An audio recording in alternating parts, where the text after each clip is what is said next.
নাই কাৰণ যদি মই এটা ৰেশন কাৰ্ড লবৰ কাৰণে আধাৰ লব লাগিব, পুলিচ ভেৰিফিকেশন লব লাগিব, মৌজাদাৰৰ সাৰ্টিফিকেট লব লাগিব, গাঁওবুঢ়াৰ সাৰ্টিফিকেট লব লাগিব, এমএলএ ঘৰত যাব লাগিব, মন্ত্ৰীৰ ঘৰত যাব লাগিব, তেতিয়া মানুহজনে ভাবিব যে মোক ৰেশন কাৰ্ডখন কিয় দৰকাৰ। অৰ্থাৎ যদি মানুহজনে অহাৰ লগে লগে আমি মানুহজনক এটা চেকলিষ্ট দিলো যে আপোনাৰ এড্ৰেছ প্ৰুফটো দিয়ক,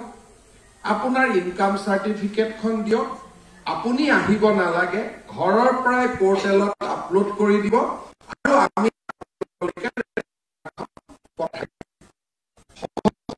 সৰল হ'ল,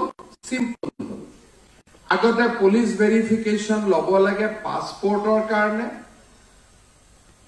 থানাত মাতিব, এজন এসআই বা ইন্সপেক্টৰে এজন বিশ্ববিদ্যালয়ৰ উপাচাৰ্যক মাতিব যে আপোনাৰ ভেৰিফিকেশন কৰিব লাগে, আপুনি মোৰ থানাত আহিব। উপাচাৰ্যজনে প্ৰথম চিন্তা কৰিব যে মই থানাত যোৱাৰ সময়ত তাতে বা কি পৰিৱেশ থাকিব, কাৰণ থানাত সেই সময়তে ডকাইত এজনো ধৰি আনিব পাৰে, চুৰ এজনো ধৰি আনিব পাৰে, ডকাইত চুৰক চাবৰ কাৰণে বাহিৰত বহুত মানুহ আহিব। সেই সময়তে ময়ো গৈ পাম, কোনোবা ৰাতিপুৱা সাংবাদিকে লিখি দিব যে এই ডকাইতজন উপাচাৰ্যগৰাকীৰ সম্পৰ্কীয় আৰু উপাচাৰ্যগৰাকী থানাত এই কাৰণে গৈছিল যে ডকাইতজনক মুকলি কৰিবৰ কাৰণে আবেদন কৰিবৰ কাৰণে থানাত গৈছিল। কোনেও নুসুধিব যে এই ভিৰৰ মাজত আপুনি কিয় আহিছিলে, কিন্তু মানুহজনৰ কাম কি পাছপোৰ্ট লোৱা। এই পাছপোৰ্ট লোৱা কামটো যদি আমি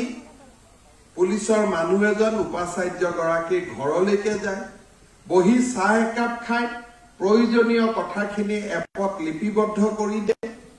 গভৰ্ণমেণ্টখন সহজ হ'ল, গভৰ্ণমেণ্টখন সৰল হ'ল।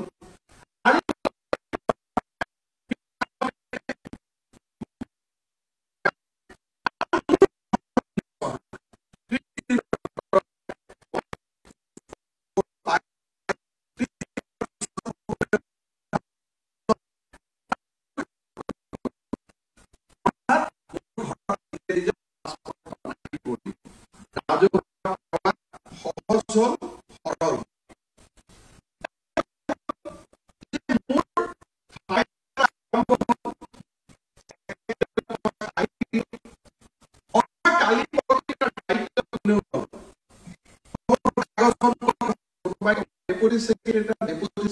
সুধি ৰাখব, জইণ্ট সেক্ৰেটাৰী সুধি ৰাখব, চিএমৰ তাত সুধিলে কব মোৰ তাতো কাগজ অহাই নাই। সব টেকনলজি প্ৰযুক্তিৰ জৰিয়তে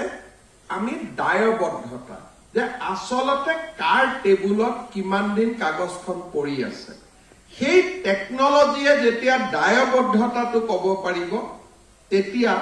কাম কৰা মানুহজনেও গম পাব যে মোৰ টেবুলত যদি 10 দিনতকৈ ফাইলটো বেছি থাকে, কালি যদি ইনকুৱাৰী হয় টেকনলজিয়ে প্ৰমাণ কৰিব যে ফাইলটো মোৰ হাততে আছিলে, গতিকে তাৰ কাৰণে দায়বদ্ধতা ময়ে হ'ব লাগিব। তৃতীয়তে সিম্পল হ'ল, টেকনলজি আহিল, কিন্তু জনসাধাৰণতে যদি নিজৰ অধিকাৰৰ বিষয়ে নাজানে যে এইটো মোৰ প্ৰাপ্য, এই কথাখিনি যদি তেওঁলোকে নাজানে, তেতিয়াও সুশাসন ব্যৱস্থা প্ৰতিষ্ঠা হ'ব নোৱাৰে। 2010 চনত মধ্যপ্ৰদেশত প্ৰথমবাৰৰ বাবে ৰাজহুৱা সেৱা প্ৰদানৰ দিশত এখন আইন প্ৰণয়ন কৰা হৈছিল যে এই নিৰ্দিষ্ট সেৱা মানুহৰ অধিকাৰ। সেৱা দুই ধৰণৰ থাকে, কিছু চৰকাৰৰ, আজি যদি কোনোবাই কয় যে মোক চাকৰি এটা লাগে, সেইটো সেৱা হ'ব নোৱাৰে, সি যোগ্যতাৰ ভিত্তিত হ'ব লাগিব, কাৰণ চাকৰি পোৱাৰ কাৰণে প্ৰচেছ থাকিব, চাকৰি পোৱাৰ এটা নিয়ম থাকিব। কিন্তু মোৰ মেট্ৰিকৰ চাৰ্টিফিকেটখন হেৰালে, ডুপ্লিকেট চাৰ্টিফিকেটখন মোক লাগে, চৰকাৰে যদি 15 দিন সময় নিৰ্দিষ্ট কৰি দিছে, মই 15 দিনৰ ভিতৰতে পাব লাগিব। মোৰ মাটি মোৰ লৰাৰ নামলৈকে ট্ৰান্সফাৰ হ'ব লাগে, মাটিডোখৰ চৰকাৰৰ নহয়, পিতৃৰ মাটি পুত্ৰৰ নামত যাব লাগে। চৰকাৰে কৈছে যে যদি বিবাদ নাথাকে 30 দিনৰ ভিতৰত মাটি হস্তান্তৰ হ'ব এতিয়া এইটো মানুহৰ অধিকাৰ বহুবিলাক অধিকাৰ আছে যে মই আজি এটা ফ্যাক্টৰী কৰিব খুজিছো ফ্যাক্টৰী কৰাৰ কাৰণে মোক লাইসেন্স লাগে 30 দিনৰ ভিতৰত যদি কোনো বিবাদ নাথাকে লাইসেন্সখন পোৱাটো মোৰ অধিকাৰ ৰাজহুৱা সেৱা বহুবিলাক সেৱা আছে যিবিলাক ৰাইজৰ অধিকাৰ চৰকাৰে মাত্ৰ তাত ৰেগুলেট কৰে অৰ্থাৎ গুৱাহাটী মহানগৰীত মই এটা বিল্ডিং বনাব খুজিছো মোৰ মাটি মোৰ টকা মই বিল্ডিংটো বনাম এটা মোৰে টকা খৰচ কৰি মোৰে মাটিত বিল্ডিংটো হ'ব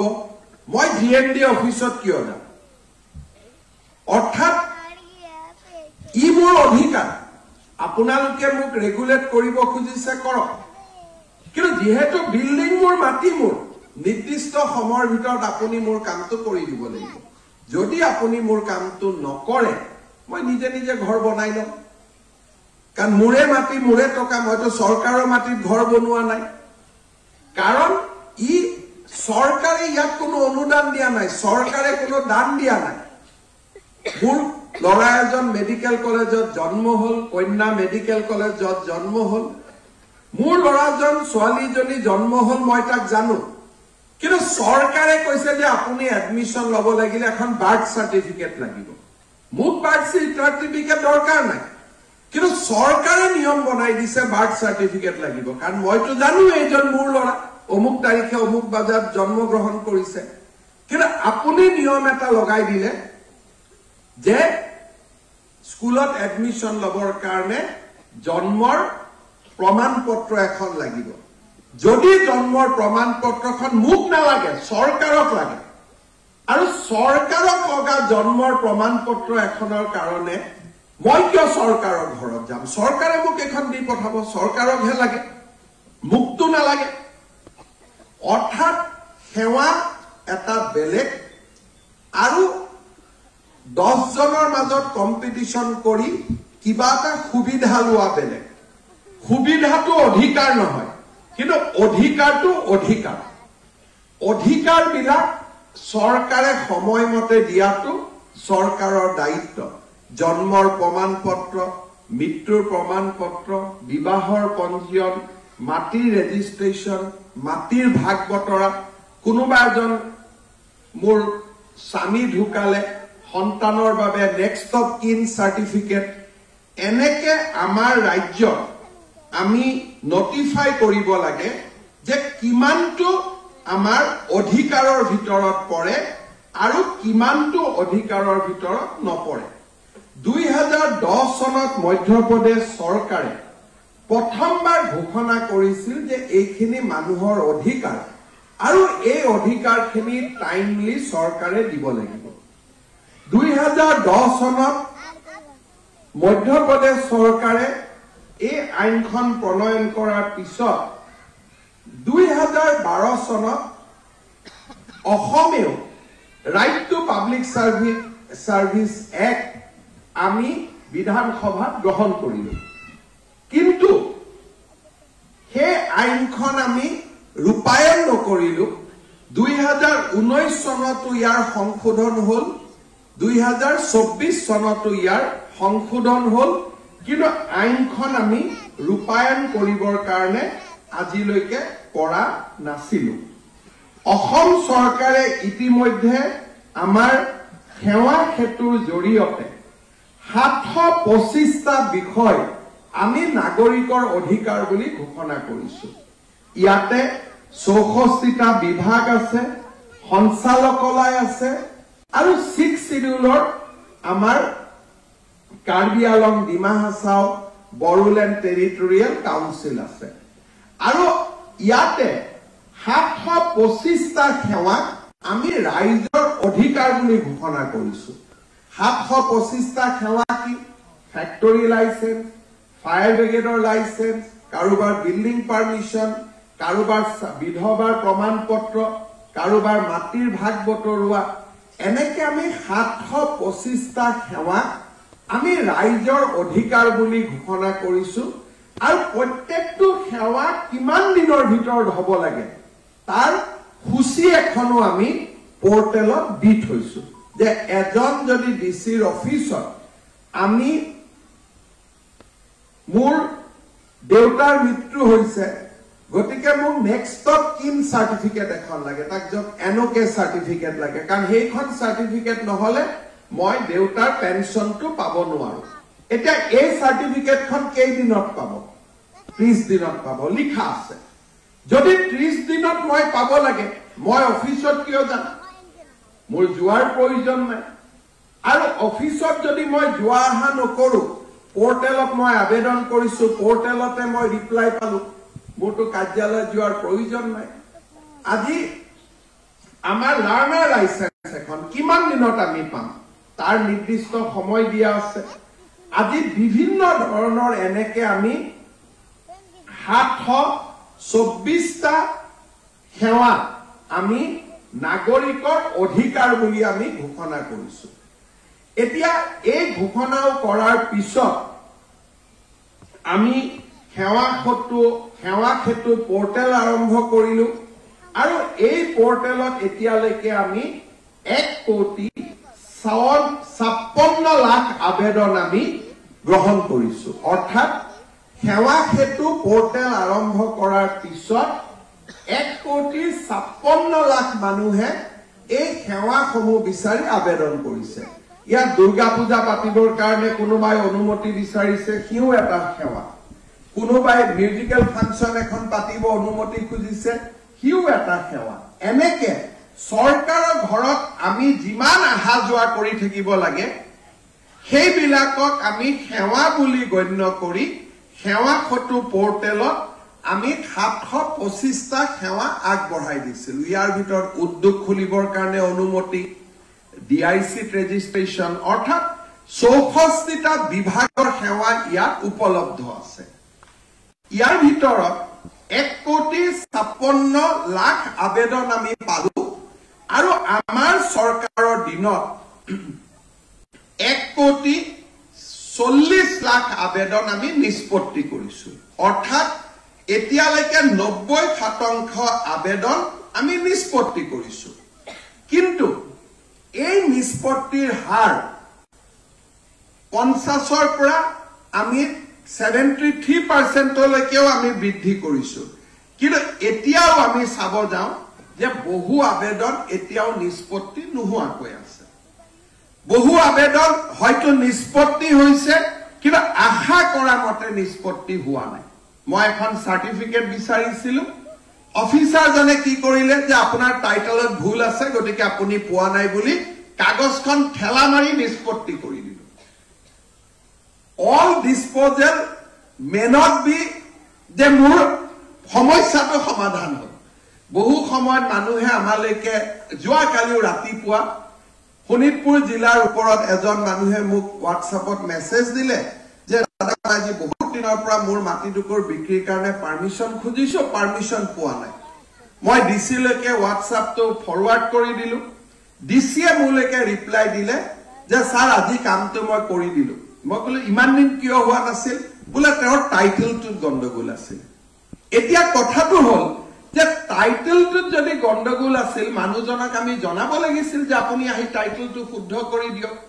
কিন্তু টাইটেলটোৰ ভুলটোৰ দৰখাই তেওঁ সেই কামটো নকৰাকৈ ৰাখিলে আৰু মানুহজনে মোৰ হোৱাটছআপ নম্বৰটো জানিলে কাৰণে মুখ্যমন্ত্ৰীৰ ওচৰত অভিযোগ দিলে এতিয়া যিজন মানুহে মুখ্যমন্ত্ৰীৰ ওচৰত আহিব নোৱাৰে তেওঁ ক'ত যাব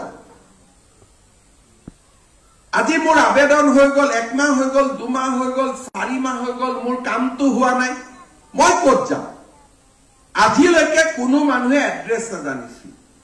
আৰু অফিচাৰৰ ৰুমৰ বাহিৰত গৈ তেওঁলোকে বহি থাকে কোনোবা ডিসি অফিচত সেক্ৰেটাৰিয়েটত গলে ভাল ভাল অবসৰপ্ৰাপ্ত মানুহক আমি লগ পাওঁ খুৰা কিয় কাৰ্যালয়ত আহিছিলে বলে মই এখন কাগজ বিচাৰি আহিছিলো হোৱা নাই কাৰণে বাৰে বাৰে আহি থাকিবলগীয়া হৈছে ডিসিজন ভিতৰত আছে ৰুমত বহি তেওঁ হল ৰাইজৰ সেৱকজন ভিতৰত আছে এয়াৰ কণ্ডিশ্যন ৰূপত আৰু যাৰ কৰ কাটালেৰে আমি দৰমহা লৈ আছো তেওঁ বাৰেণ্ডাত ঘূৰি আছে ডাইলেমা অফ পাব্লিক সাৰ্ভিস যে যাৰ টকা পইচা দি মই দৰমহা লৈ আছো মোৰ পৰিয়াল চলাই আছো মই ৰুমৰ ভিতৰত বহি আছো আৰু মোক যোনে দৰমহা দিছে তেওঁ বাহিৰত থিয় হৈ আছে আৰু কিয় থিয় হৈ আছে বোলে মোৰ ল'ৰাটোক চাকৰি এটা দিব লাগে তেওঁ থিয় হৈ থাকিব মোৰ ল'ৰাটোক ট্ৰান্সফাৰ কৰি দিব লাগে তেওঁ থিয় হৈ থাকিব কিন্তু মই কিয় থিয় হৈ আছো যে মোৰ পেনশনৰ ক্লেইমটো আজি এমাহ ধৰি হোৱা নাই ছমাহ ধৰি হোৱা নাই যেটো মোৰ প্ৰাপ্য মই যদি চাকৰি কৰিছিলো চৰকাৰে মোক পেনশন দিয়াটো মোৰ অধিকাৰ হেতুৰ কাৰণে মই কাকো প্ৰাৰ্থনা কৰিব অহা নাই ল'ৰাটোৰ ট্ৰান্সফাৰৰ কাৰণে মই প্ৰাৰ্থনা কৰিব আহিছো ডিচিয়ে মোক যিমান দেৰি বাহিৰত ৰখাই থয়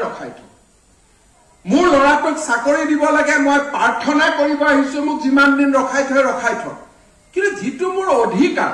ইমান দিন চাকৰি কৰিলো এতিয়া পেনশনটো মোৰ অধিকাৰটোৰ কাৰণে মই কিয় বাহিৰত ৰখি থাকিম এই কথাবোৰ সমাধান কৰাৰ কাৰণে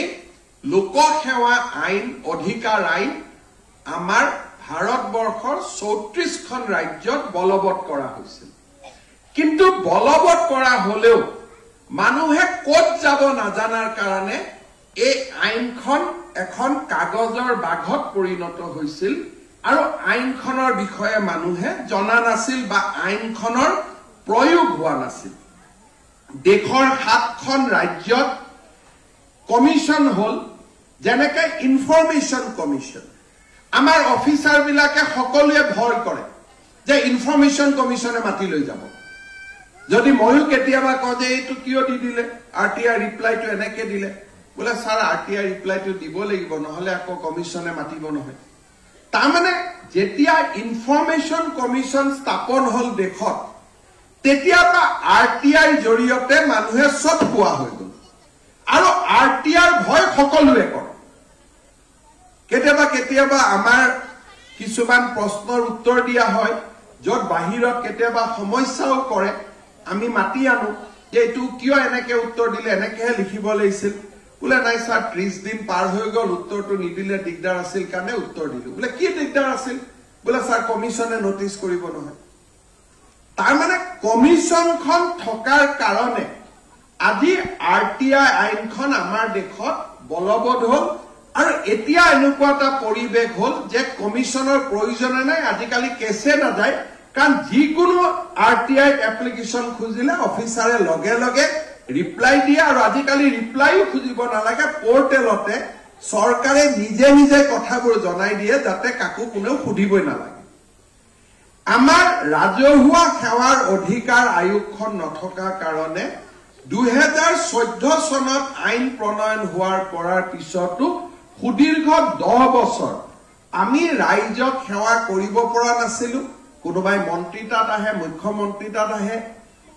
আমি যাক সহায় কৰিব পাৰো কৰো কেতিয়াবা অফিচাৰ সকলেও নিজেও কৰে আৰু তাৰ লগত জেনেৰেলি এফিচিয়েন্সি বঢ়াৰ কাৰণে মানুহৰ কামবোৰ নিজে নিজেও হৈ থকাৰ কাৰণে বহু সময়ত ৰাইজেও এই আইনখনৰ বিষয়ে সোধা পোছা কৰা নাছিল আনকি আমি ডেমক্ৰেসিৰ যাক চতুৰ্থ স্তম্ভ বুলি কওঁ সংবাদ মাধ্যমৰো বিভিন্ন ধৰণৰ টক শো হয় কিন্তু right to public service actor commission আজিলৈকে গঠন হোৱা নাই তাৰ ওপৰত আজিলৈকে টক শো হোৱাও মই কতো দেখা পোৱা নাছিলো অৰ্থাৎ সামহাও এই গোটেই ৰাজহুৱা সেৱাৰ অধিকাৰটো ব্যাকসিট বা এটা আমাৰ যেন প্ৰায়োৰিটি নহয় তেনেকুৱা পৰিবেশলৈকে গুচি গৈছিলে যোৱা বছৰ আমি সিদ্ধান্ত লৈছিলো যে আমি right to public service commission গঠন কৰিম আৰু ৰাজহুৱা সেৱাৰ অধিকাৰ ইয়াক আমি এটা সঁচা অৰ্থত অধিকাৰলৈ ৰূপান্তৰ কৰিম আমাৰ যোৱা মাৰ্চ মাহতে লোকসভা নিৰ্বাচনৰ ঠিক আৰম্ভণিতে আমাৰ CRPFৰ অৱসৰপ্ৰাপ্ত ডিৰেক্টৰ জেনেৰেল আমাৰ মধ্যপ্ৰদেশ কেডাৰৰ IPS অফিচাৰ অসমৰ সুসন্তান ডক্টৰ সুজয়লাল থাউচেন ডাঙৰীয়াক আমি চিফ কমিশনাৰ হিচাপে নিযুক্তি দিছিলোঁ। তেওঁ শপত বাক্য ল'লে। তাৰ পিছত তেওঁ বিভিন্ন ৰাজ্যত ভ্ৰমণ কৰি 7খন ৰাজ্যত য'ত য'ত কমিশনে কাম কৰি আছে তাৰ বিষয়ে জ্ঞান পৰখিলে আৰু এটা অভিজ্ঞতা অৰ্জন কৰিলে। আৰু আমিও ভাবিছিলোঁ যে লোকসভা নিৰ্বাচনৰ ঠিক পিছতে আমি কমিশনখন এক্টিভেট কৰিম। দুজন আৰু আয়ুক্ত লাগিছিল, ৰঞ্জন চক্ৰৱৰ্তী ডাঙৰীয়া আৰু বিমল অছৱাল ডাঙৰীয়াক আমি নিযুক্তি দিলোঁ। আৰু আজি সেই সুন্দৰ মুহূৰ্তটো আহি পৰিলে, য'ৰ পৰা নেকি এতিয়া ৰাইট টু পাব্লিক চাৰ্ভিচ কমিশনে তেওঁলোকে এফেক্টিভলি ফাংচন কৰা আৰম্ভ কৰিব। এতিয়া আমি ৰাইট টু পাব্লিক চাৰ্ভিচ কমিশনত এই গোটেই ব্যৱস্থাটোক আমি কেনেকে ফলপ্ৰসূ কৰিম। আজিৰে পৰা যেতিয়া আমাৰ কোনোবা এটা সেৱা আমি সেৱা সেতু পৰ্টেলত বিচাৰিম, আবেদনখন অগ্ৰাহ্য হ'ল বা আবেদনখন বিলম্ব হ'ল, দুটা হ'ব পাৰে। এটা আবেদনখন ৰিজেক্ট কৰিব পাৰে আৰু এটা আবেদনখন ডিলে হ'ব পাৰে। যেতিয়া আবেদনখন অগ্ৰাহ্য হ'ব বা আবেদনখনৰ কোনো খবৰ নাপাওঁ, তেতিয়া সেই ব্যক্তিজনে তাতে যিটো ফাৰ্ষ্ট এপিলেট অথৰিটি, প্ৰত্যেকটো কাৰ্যালয়তে এটা ফাৰ্ষ্ট এপিলেট অথৰিটি এটা দিয়া হৈছে। তেওঁলোকে ফাৰ্ষ্ট এপিলেট অথৰিটিৰ ওচৰত যাব। ফাৰ্ষ্ট এপিলেট অথৰিটিয়ে প্ৰথম চাব যে এই কামটো কিয় হোৱা নাই।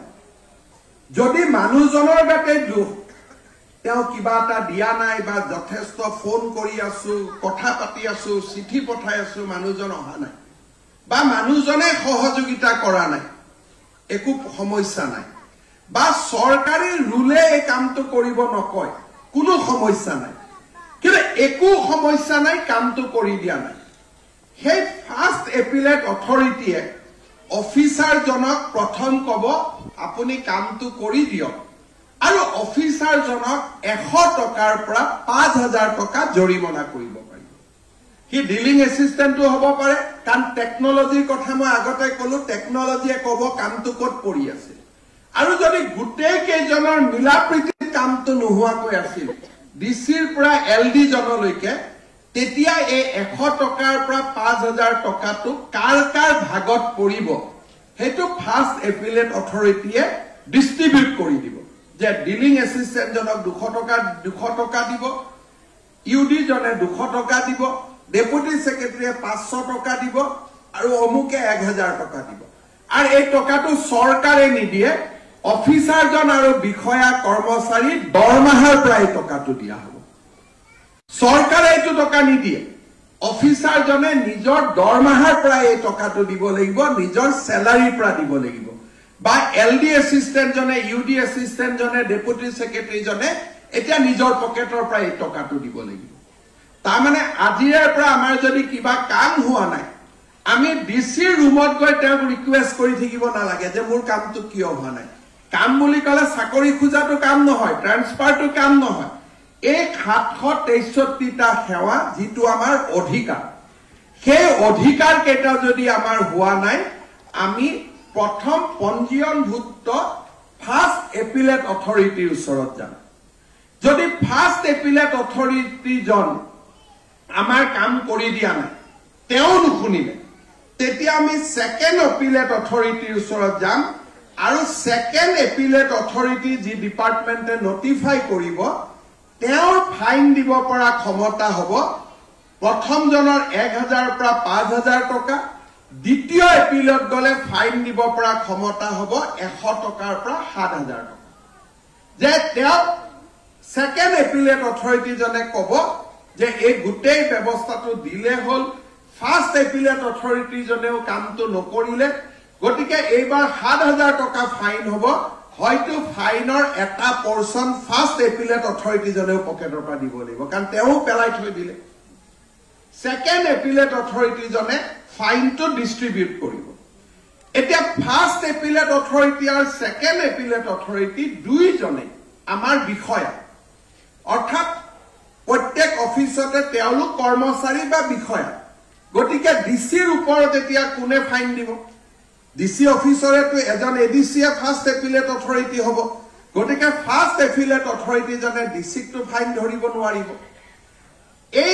ফাৰ্স্ট এপিলেট অথৰিটি আৰু সেকেন্ড এপিলেট অথৰিটিত ন্যায় নোপোৱাৰ লগে লগে মানুহজনে ৰাইট টু পাব্লিক সাৰ্ভিস কমিশনত আহিব আৰু ৰাইট টু পাব্লিক সাৰ্ভিস কমিশনে ডাইৰেক্ট কথা শুনিব পাৰে এনেকুৱা নহয় যে এপিল কৰিহে তেওঁলোকৰ ওচৰত আহিব তেওঁলোকৰ ওচৰত যদি ডাইৰেক্টলি কোনোবাই কমপ্লেইন দিয়ে হেইটো তেওঁলোকে ফাৰ্স্ট এপিলেট অথৰিটিলৈকে ৰেফাৰ কৰি পঠিয়াব পাৰে আৰু কমিশনে ৰেফাৰ কৰিলে অথৰিটিয়ে শুনিবই লাগিব কমিশনৰ অধিকাৰ থাকিব 100 পৰা 10,000 টকা ফাইন যে অফিচাৰ জনে কামটো কৰি দিয়া নাই মই চালু আৰু 100 পৰা 10,000 টকা তেওঁ ফাইন কৰিব পাৰিব আৰু কমিশনাৰ এই আৰটিপিএছ কমিশন জনে মুখ্য সচিবকো 10,000 টকা ফাইন কৰিব পাৰিব অৰ্থাৎ অসম চৰকাৰৰ চিফ সেক্ৰেটাৰীকো যিকোনো প্ৰিন্সিপাল সেক্ৰেটাৰী কমিশনাৰ যদি সেক্ৰেটাৰিয়েটৰ কিবা ভুলৰ কাৰণে বা আমি কাগজ ৰখাই থৈছো আমি কৰিব দিয়া নাই এই 762টা সেৱাৰ ভিতৰত সব কাম নহয় only the 760 works ইয়াৰ কাৰণে ইভেন মুখ্য সচিবকো ফাইন কৰিব পাৰিব আৰু যেতিয়া কমিশনে 10,000 টকা ফাইন কৰিব এই টকাটো তেওঁ চৰকাৰৰ পৰা লৈ দিব নোৱাৰে তেওঁ নিজৰ পকেটৰ পৰা দিব লাগিব অৰ্থাৎ নিজৰ দৰমহাৰ পৰা দিব লাগিব অৰ্থাৎ সাধাৰণ আৰু কাক দিব লাগিব যাৰ কামটো দিলে হলি মানুহজনে এই টকাটো পাব এই টকাটো কোনো কিবা দাতব্য অনুষ্ঠানত না যায় আবেদনকাৰী এই টকাটো পাব যে মোৰ অহা যোৱা খৰচৰ বাবদ এই 10,000 টকা ফাইনৰ টকা আপোনাৰ একাউণ্টত জমা দিব লাগিব এটা এখিনি কোৱাৰ পিছত অহা ইলেকশ্যনত আমি পোষ্টাল বেলটত ভোট পোৱা দিগদাৰি আছে এটো মই জানো হয় নহয় কৰ্মচাৰীসকলে বহুত কষ্ট পাব বেয়া পাব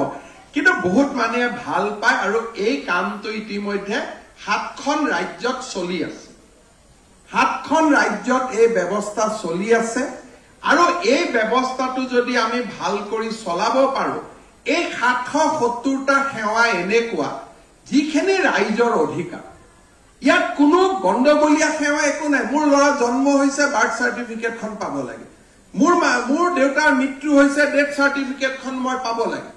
মোৰ ল'ৰা স্কুলৰ এডমিশনৰ সময় হৈছে গতিকে এডমিশন পোৱাৰ আগতে বাৰ্থ সাৰ্টিফিকেটখন নাপালে তুমি এডমিশন নাপাও গতিকে যদি এডমিশনে নাপাও তাৰটো জীৱনটো ধ্বংস হৈ যাব এতিয়া এজন কৰ্মচাৰী বা বিষয়াৰ কাৰণে এজন ল'ৰাৰ জীৱন ধ্বংস কৰিব দিব পাৰি নেকি ডেফিনেটলি নোৱাৰি সেই কাৰণে ৰাজহুৱা সেৱাৰ অধিকাৰখন আমি আজি নিৰ্মাণ কৰিছো আৰু এই কমিশনখন যদি ভাল কৰি কাম কৰে তেতিয়ালে মই ভাবো যে অসমখন এখন সাংঘাতিক ধৰণৰ শাসনৰ এটা কেন্দ্ৰবিন্দুত পৰিণত হ'ব মানুহে অসমৰ ফালে চাব যে অসমৰ মানুহে অধিকাৰ পোৱাত কোনো অসুবিধা নাই মই ডেফিনেটলি কমিশনক আহ্বান জনাম যে প্ৰথম কেইটামান দিন আমি খুব প্ৰএক্টিভ হ'ব লাগিব 2-4টা ফাইন আমি কৰিব লাগিব যাতে ৰিপল এফেক্ট তলত হ'ব পাৰে কাৰণ যদি আমি প্ৰথমতে ঢিলা দি আৰম্ভ কৰো গুটে ব্যৱস্থাটোৱে আমাৰ ভাঙি যাব গতিকে প্ৰথম 3-4টা মাহ যেনেকে আৰটিআই প্ৰথম আৰম্ভ হৈছিল আৰটিআই কমিশন আৰম্ভ হৈছিল দে ওয়াৰ সো হাৰ্শ যে মুখ্যমন্ত্ৰীয়ে তেওঁলোকক ভয় কৰিছিল আৰু মই নিজে দেখিছিলো কেতিয়াবা মানুহ আহে তৰুণ গগৈ ডাঙৰীয়াৰ ওচৰত বোলে ছাৰ এইটোতো কমিশন কমিশনে লৈছে নেকি তেতিয়া মোৰ তাত আহিব নালাগে যোৱা যি কৰা কৰ আমাৰ ওচৰত আহিলেও আমি কমিশনক ইমানে ভয় কৰিছিলো যে কমিশনে যদি কৈছে আৰু আমি নাই সো এটা ফিয়াৰ ফেক্টৰ এটা ফিয়াৰ কব তাৰ পজিটিভ ৱৰ্ডটো ৰেসপেক্ট কব পাৰো উই হ্যাভ টু ইনষ্টিল এ ফিলিংস যে যদি সময়মতে কাম নহয় মোৰ পকেটৰ পৰা 10,000 টকা গ'ল মোৰ পকেটৰ পৰা 200 টকা গ'ল মোৰ পকেটৰ পৰা 500 টকা গ'ল আৰু এজন অফিচাৰক যদি এক মাহত 20টা ফাইন হৈ যায় তেওঁটো ঘৰত একোৱে লৈ যাব নোৱাৰিব গতিকে তেতিয়া তেওঁ নিজে ৰাইজৰ কাম কৰিবৰ কাৰণে বাধ্য হ'ব আৰু একচুয়ালি ৰাইজৰ কাম কৰাটো it is a very pleasant এটা কাম হয় এটো কোনো বেয়া কাম নহয় ৰাইজৰ কাম কৰি মনটো ইমানে ভাল লাগে ৰাতি সুন্দৰ কৰি টোপনি আহে মন ভাল লাগে খুবেই ভাল কাম এইটো নিগেটিভ সেন্সত লবই নালাগে যে এজন বিধৱাক আমি তেওঁৰ স্বামী মৰা সাৰ্টিফিকেটখন 7 দিনতে তুলি দিলো মানুহগৰাকীয়ে হিয়া উবৰি আশীৰ্বাদ দিলে তাতকৈ স্যাটিসফ্যাকশন মানুহৰ জীৱনত কি থাকিব পাৰে পোৰ্টেলত আবেদন কৰিছে পোৰ্টেলতে কাম হৈ গৈছে আৰু এনেকুৱাও নহয় কোনোবা এটো এটা ভুল ইমপ্ৰেছনো লব নালাগে যে মানুহে কাম নকৰে আজি আপোনালোকে চাওক মই অলপ আগতে কৈছো যে 1,56,00,000 আমাৰ ওচৰত এপ্লিকেশন আহিছে আৰু 1,40,00,000 আমাৰ অফিচাৰসকলে অন টাইম কৰি দিছে এইটো নহয় যে মানুহে কাম নকৰে 90% এমপ্লয়িয়ে টাইমত কাম কৰে এজন বা দুজনৰ কাৰণে কিছু আমাৰ সৰকাৰি কৰ্মচাৰী বদনাম হয় আদাৰৱাইজ এটো আৰু এটো হল কম্পিউটাৰৰ ডেটা মানুহে মই অফিচাৰৰ পৰা কিবা ললে এটো মোক মিছা কথা কোনোবাই অসত্য ৰিপৰ্টিং দিব পাৰে কিন্তু সেৱা সত্য পোৰ্টেলটো খুলিলে আপোনালোকে নিজে দেখা পাব যে 1,56,00,000 আবেদন আহিছে 1,40,00,000 কাম হৈ গৈছে নিষ্পত্তি হৈছে গতিকে এই কাম কেটা কি কাম আমি পোৰ্টেলটো খুলিলে পাম সৰকাৰে অহা অনাগত দিনত এই কামবিলাক আমি এডভাৰটাইজ কৰিম যে right to public service actor অধীনত কি অধিকাৰ আছে মুখ্য সচিব ডাঙৰীয়াক মই অনুৰোধ জনাম যে অন্তত নেক্সট 1 মান্থ আজি যেহেতু কমিশনখন হল মানুহে জানিব খুজিব ইন্টেনসিভ এডভাৰটাইজ হ'ব লাগে যে লোক সেৱাৰ অধিকাৰ আউটাত কি সেৱা পৰে নাম্বাৰ 1 নাম্বাৰ 2 আমি চাব লাগিব যে প্ৰথম এপিলেট অথৰিটি সব অফিচৰ বাহিৰত যাতে তেওঁলোকৰ সাইন বোৰ্ড থাকে যে first appellate authority under RTPS commission second appellate authority বিলাক যাতে নটিফাই হয় অন টাইম আৰু যত first appellate authority second appellate authority notify হোৱা নাই commission should summon head of the department and from today you must seek the compliance of the 64 department that apunaloke you have appointed the first registration first appellate authority and second appellate authority moi bhabu as a commission should tour also all the districts of Assam apunalok tini jone jetia jabo tate bohibo you summon the directors you summon the commissioners and see whether everybody has appointed first appellate authority or second appellate authority or not.